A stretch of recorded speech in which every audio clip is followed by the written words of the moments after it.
Penipuan top-up dana di Sukawati terbongkar, pelaku ditangkap tanpa perlawanan. Kasus penipuan berkedok top-up saldo aplikasi Dana yang sempat viral akhirnya menemui titik terang.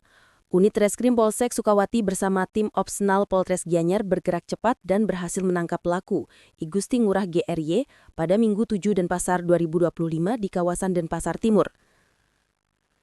Kasus terjadi pada Jumat malam 28 November 2025 di warung milik Siti Mustanira di Batu Bulan, Sukawati.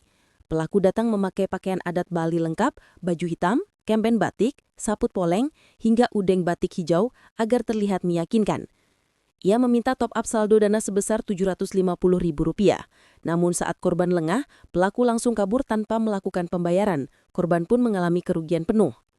Berkat rekaman CCTV yang dikumpulkan di TKP, identitas pelaku berhasil diketahui.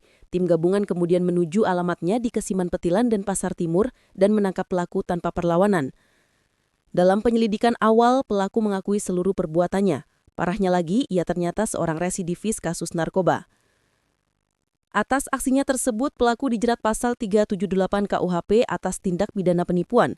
Polsek Sukawati dan Polres Gianyar menegaskan akan terus menindak tegas para pelaku penipuan, terutama modus-modus baru yang menyasar transaksi digital dan meresahkan masyarakat.